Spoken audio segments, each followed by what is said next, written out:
زتخبركنن زتخبركمن قد نخلون كعني بعلتم كات إسرائيل خلتشان عصرت شمونتنا بصحكم أبصحنا كبير فوتو بعلتم كات حدا كابتون تنتاو سرتهم أب تجري زغونو توفيتاتن كبرتاتن كوينو نبذح كفلات الزمانات زلقون فلي بزخونة سرعات أملا إثيوبيان تجرين أب كتمان قطرن نايملا بيت كريستيانات تابوتات أب مقبوطاتات وصيام زحدرلو ملا أماني أرثوذكس كريستنا تمقلون تابوت انتوص عجيبو انتملسون عجيبون النبي كريستيان زقتول ايو اذا بعلتم كات بكل درجة وانا كتما دو تግራይ ዝኾነት ታሪካዊት ከተማ ማጨው ብዝደመቐ ሃይማኖታዊ ስርዓት እንዳኽበርናዮ እንዳሃለና እውን ኣብ መላእ ከተማታትን ገጠራትን ትግራይ ብተመሳሳሊ ሰዓት ዝኽበር ዘሎ እዩ ዝተኸበርክንን ዝተኸበርኩምን ደቂ ትግራይ ከም ህዝቢ ህልውናናን ቀጻልነትናን ለኣላውነትናን ኣብ ሓደጋ እትይዎ ዘሎ ኣብ ሓደጋ እትየምዎ ካብ ዘለዉ ጉዳያት ሓደ ቁልፍን መሰረታውን ጉዳይ ኣብ ኢኮኖሚና ብትሉም መገዲ በፅሒ ዘሎ ዕንወትን ካብዚ ከይንወፅን ከይናሓውን ዝግበር ዘሎ ርኡይ ተግባርን እዩ بوضح مجدتاتن سلطتاتن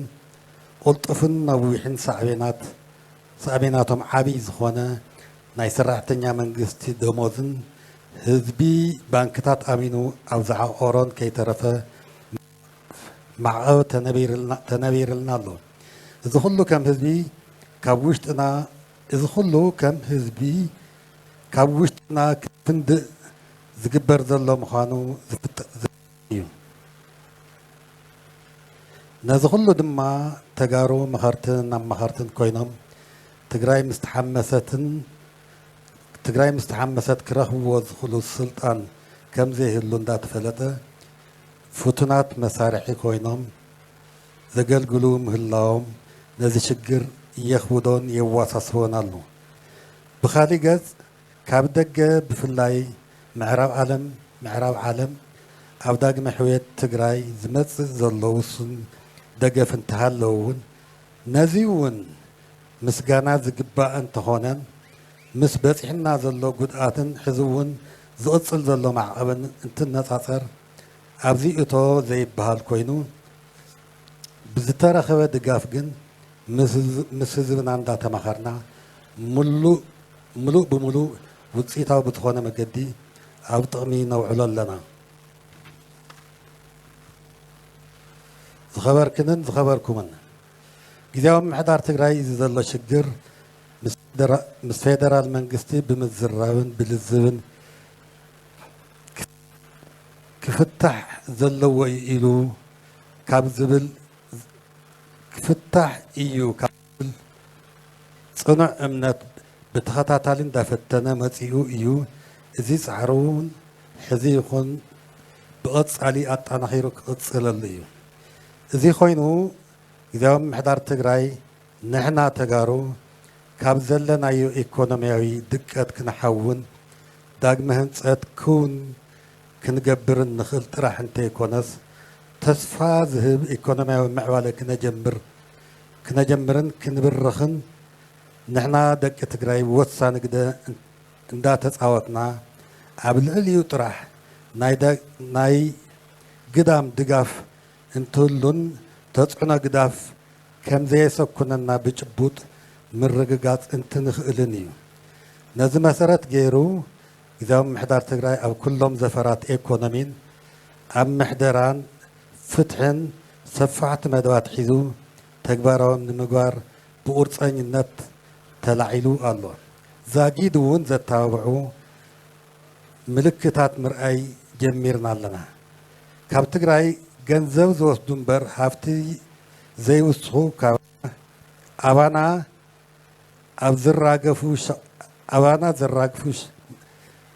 ዝራገፉ ሸቐጣት ይኹኑ ኣብ ናይ ገንዘብ ስርዓትና እውን ለውጢ ንምምፃእ ኩሉ ዝከኣል ክንገብር ኢና ህዝቢ ትግራይ ናይ ቁጠባን ምዕቋርን ባህሉ ኣብ ሃገር ዝፍለጥ ኮይኑ ዋላ እኳ እተን ዝዓቆረለን ባንክታት ዝዓቆሮ ገንዘብ ከይረክብ ዝገብር ፖለቲካዊ ውሳነ ተግበርቲ ኮይነን ኣብ ሽግር ዘእትውኦ ዘለዋ እንትኾና እዚ ስልጡን ባህሊ ጠንኪሩ ክቕፅልን ዝዓቆሮ ኣብ ተወሳኺ ሃፍቲ ምፍጣር ከውዕልን ኩሉ ዝግባእ መገድታትን ድጋፋትን ክንጥቀም ኢና ዝኸበርክንን ዝኸበርኩምን ደቂ ትግራይ ኣብዚ እዋን ትግራይ ግድን ክትፈትሖ ዘለዋ ቁልፊ መሓንቕ ብተመዛበሉ ወገናት ናብ መረበቶም ምምላስን ሕገ መንግስታዊ ወሰናት ትግራይ ክኽበር ምግባርን እዩ እዚ ኣብ ዝሓለፉ ናይ ጊዜያዊ ምምሕዳር ፃኒዒት ኣብ ክልተኣውን ሕብረት ኣብ ዝፀውዖ ሰፋሕቲ ድርድራት እንዳተገበሩ ዝፀንሑ ምዃኑ ግልፂ እዩ ኣብቲ ድርድር ስምምዕ ዝተበፅሓሎም ኣብቲ ድርድር ስምምዕ ዝተበፅሓሎምን ዘይተበፅሓሎምን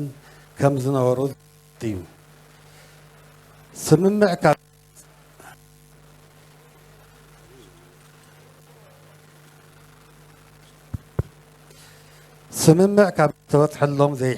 ካብ ዝተበፅሐሎም ጉዳያት ዘይሕጋዊ ዕጥቁን ምምሕዳርን ምፍራስ ውሑስ ፀጥታን ድሕንነትን ክብርን ዝሓለወ ምምላስ ተመዛበልትና ጊዜያዊ ምሕደረኦምን ብፖሊሲ ካብ ኣምሓራ ሰፊሕ ድጋፍን በጀትን ተመዲቡ ክሰፍሩ ዝተገበሩ ሰፈርቲ ዝምልከት እዩ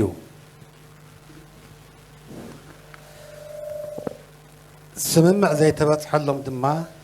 ምሕደራን ቀፃሊ ኣፈታትሓ ሽግር ሉኣላዊ ክልላዊ ወሰናት ትግራይን እዮም ነይሮም በዚ መሰረት እውን እቶም ስምምዕ ዝተበፅሐሎም በቶም ስምምዕ ዘይተበፅሐሎም ጅሆ ከይተሓዙን ኣብ ተመዛበልትና ዘሎ ሰብኣዊ ሽግር ቀዲሙ ክፍታሕ ንምግባርን ስምምዕ ዝተበፅሐሎም ተግባራዊ ክግበሩ ስምምዕ ዘይተበፅሐሎም ድማ ድርድር ክቕፅል ምርድዳእ ተበፅሑ ናይ ፀለምቲ ተመዛበልቲ ምስ ሽግራቱ ክምለሱ ዝተገበረ እንትኾነ እውን ሕዚ እውን ዳግም ክፈናቀሉ ዝገብር ዘሎ መሰከፍን ክፍታሕ ዘለዎ ሽግርን ከም ዘሎ ዝፍለጥ እዩ ኣብ ቀረማ ጀሚሩ ድማ ተመዛበልቲ ምዕራብ ትግራይ ናብ መረበቶም ናይ ምምላስን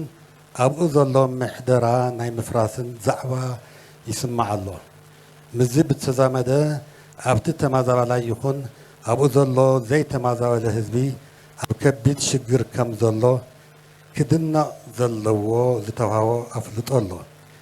ናይቲ ከባቢ ሽግር ዝተወሳሰበን ሰብኣዊን ፖለቲካውን ሜዳያት ከም ዘለዎን ሰብኣዊ ሽግር መፍታሕ ቀዳምነት ክወሃቦ ዘለዎን ሰብኣዊ ፍታሕ ቀዳምነት ተዋሂቦ ክፍታሕ ዘለዎ ምዃኑ እውን እናተገለፀ ንሰምዕ ኣለና ጊዜያዊ ምምሕዳር ትግራይ ኣብዚ ቀረባ ጀሚሩ ዝለዓል ዘሎ ዛዕባ ዋና በዓል ጉዳይን ፈፃሚን እንዳሃለወ ንዕኡ ኣግሊሉ ዝጅመር ዘሎ መስርሕ ትኽክል ኢሉ ዘይኣምን እንትኾነ እውን ብደገ ኮይኑ ውፅኢት ክንገሮ ክፅበ ስለ ዘይግባእ ኣብዚ ጉዳይ ይነጥፉ ምስ ዘለውን ምስ ፌደራል መንግስትን ክዘራረብ እዩ ጊዜያዊ ምምሕዳር ትግራይ ተመዛበልቲ ምምላስ ቁልፊ መደቡ ስለ ዝኾነ ነዚ ንምትግባር ኩሉ ዝከኣሎ ከይተቆጠበ ክሰርሕ እዩ እዚ ኮይኑ ግን ናይ ፀለምቲ ተመዛበልቲ ናይ ምምላስ ሞዴል ኣብ ምዕራብ ትግራይ ክሰርሕን ክድገምን ኣለዎ ኢሉ ኣይኣምንን በዚ መሰረት ናይ ምዕራብ ትግራይ ምምላስ ተመዛበልቲ ወገናት ካብ ፀለምቲ ዝነበሩ ዝተረኣየን ሽግራት ፍጹም ዝእርምን ዘድሊ መስተኻኸሊ ዝተገበረሉን ክኸውን ይግባእ ናይ ምዕራብ ትግራይ ሽግር ክወሳሰብ ዝተገበረ ምዃኑ ግልፂ እዩ ጊዜያዊ ምምሕዳር ትግራይ ነዞም ሽግራት ውስብስብነቶም ንምቅላል ኩሉ ዝከኣሎ ክገብር እዩ ናይ ምዕራብ ትግራይ ናይቲ ሽግር ሰብኣዊ መዳይ ቀዳምነት ተዋሂቦ ክፍታሕ ከም ዘለዎ ግልፂ ኮይኑ እቲ ዞባ ካብ ናይ ኣምሓራ ሞግዚትነት ሙሉእ ብምሉእ ተላዒዑን ካሊእ ዝሕሰብ ኣማራፂ እውን ደው ኢሉን ኣብቶም ስምምዕ ዘይተበፅሐሎም ጉዳያት ድርድር ክቕፅል ክግበር እምበር ካሊእ ትእዛዝ ኮይኑ ክትግበር ምፍታን ነቲ ሽግር ዝኸፍአ ከም ዘወሳስቦ ጊዜያዊ ምምሕዳር ትግራይ ብኣፅንኦት የተሓሳስብ ኣብ መወዳእታ መላእ ተኸተልቲ ክርስትና እምነት ደጊመ እንኳዕ ንበዓል ጥምቀት ኣብፅሐኩም ኣብፅሐና ይብል ትግራይ ክትሰግር እያ ዘለኣለማዊ ክብሪ ንስውኣትና ይቐኒየለይ